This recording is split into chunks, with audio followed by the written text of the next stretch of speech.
पहले तो मैं अपने इलाका निवासियों का बहुत बहुत शुक्रगुजार हूँ कि मेरे इलाके के लोग जो है अब हर छोटी से छोटी राजनीतिक बात को भी खूब बारीकी से समझते हैं।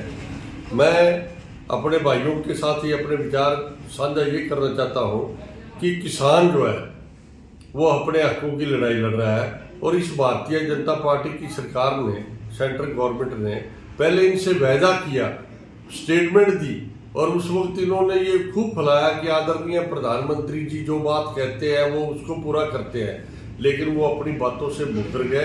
आज करीब 2 साल के लगभग का समय हो गया है, लेकिन आज तक कोई भी बात किसी बहाने से, हर बहाने से, कभी कमेटी बनाएगी, कभी मेंबर नहीं है, कभी हर बहाने से किसी कोई ना कोई बहाना बनाकर उसको टाल रहे हैं। और जहाँ तक हमारे हरियाणा सरकार का ये सवाल है कि वो कहते हैं कि ये ट्रैक्टर ट्रालियों पे ना जाए, ये जो है बसों पे जाए, आदरणीय मुख्यमंत्री महोदय कहते हैं। मैं आदरणीय मुख्यमंत्री महोदय जी से ये पूछना चाहता हूँ कि मुख्यमंत्री महोदय जी, आपका डिप्टी चीफ मिनिस्टर पार्लियामेंट में ट्रैक्टर पे गया था, आप किस स्वार्थ से उसको अपने साथ रखे हुए? उसको निकालो, अपने से हटाओ उसको।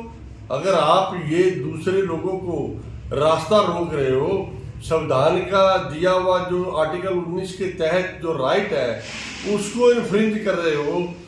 जिम्मेदार जो है, किसान भाई जो है, मजदूर वर्ग जो है, वो अपनी जायज हकों के लिए, जायज है या नाजायज है, ये आपसे बातचीत करने के लिए तो दिल्ली जाना चाहते थे। तो दिल्ली का रामलीला ग्राउंड इसी काम के लिए, जंतर मंतर इसी काम के लिए तो बना रखा था कि जिसको भी हिंदुस्तान में कोई गिरविशी शिकायत हो वहां पे आए, वहां पे बैठ के बातचीत करे गवर्नमेंट के साथ और बातचीत से अपना मसला हल करे।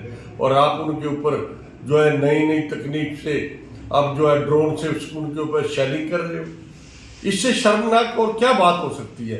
फिर ये कहते हो कि पंजाब वाले उनका सपोर्ट कर रहे हैं।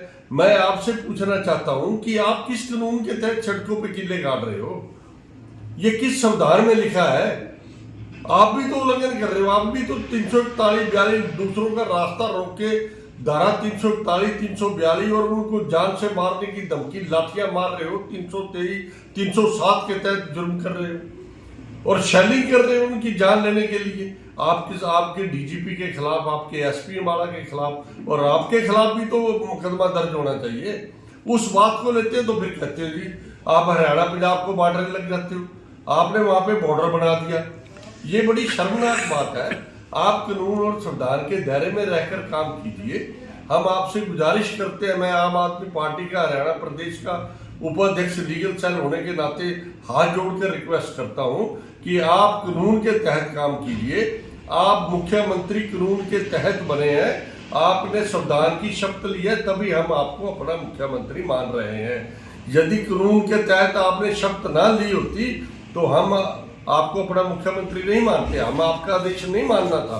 इसलिए मेरी आपसे ये गुजारिश है कि आप जो है इसको ये जो इनको शांतिपूर्वक जो जहां भी जाना चाहे वहां पे इनको जाने दो।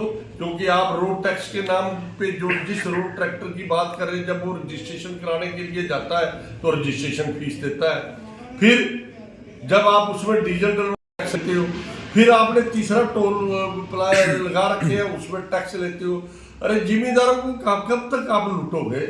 आप आदरणीय मुख्यमंत्री महोदय जी 4 तरफ से आप उनसे टैक्स लेके और उनके ट्रैक्टर पे आपको भर्ती हो गई है। क्यों? चौधरी देवीलाल जी ने ये कहा था कि ट्रैक्टर जो है वो किसान का गड्ढा है। किसान जो है अपनी हर छोटी मोटी जरूरत को पूरा करने के लिए ट्रैक्टर के पे चढ़ के आता है। अगर वो ट्रैक्टर पे चढ़ के आ रहे हैं तो कोई दिल्ली को कुछ खतरा नहीं होने वाला है।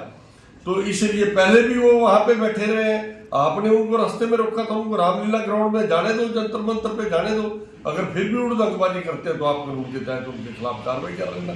तो मेरी आपसे यही गुजारिश है कि आप आदरणीय मुख्यमंत्री महोदय जी इन लोगों के साथ संविधान की उल्लंघना ना करें, जाति ना करें।